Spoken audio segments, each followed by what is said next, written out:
This is another fantastic pedal by Wampler. I've tried a couple of his pedals now, and they've always been great.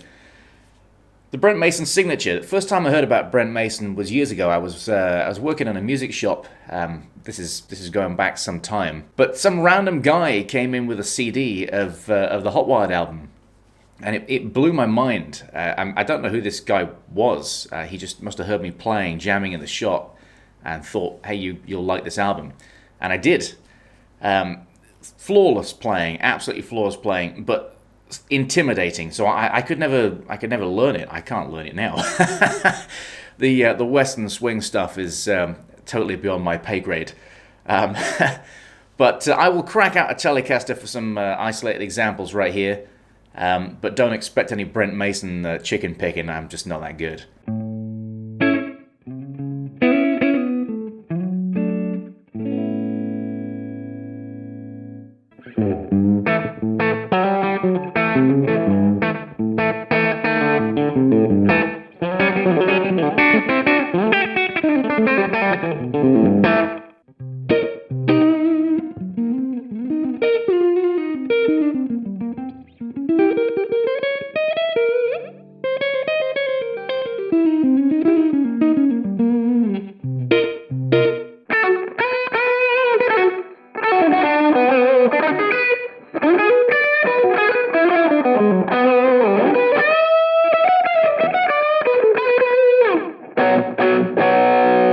I was watching a video with Brian Wampler where he said that he's not much into the design element of the pedals. He doesn't really care about that. He's not very good with colors and that kind of thing.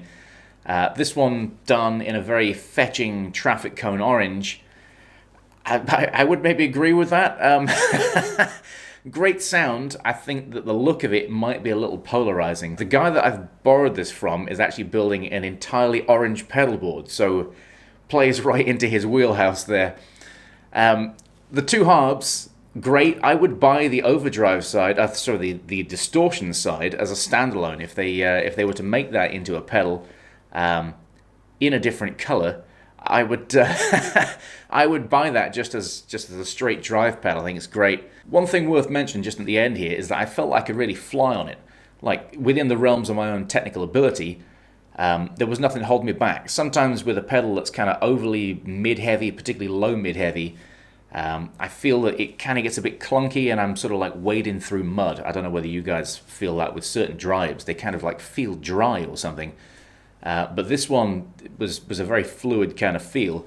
One of my examples made it sound like it had quite a bit of mid-range bark to it, but I think that's just because I'd flicked to a 339 at that point. Anyway, killer pedal, well worth checking out. I hope you guys dug this video. If you did, maybe give it a like, share, subscribe to the channel if you're new here, and I will see you in the next one. Later.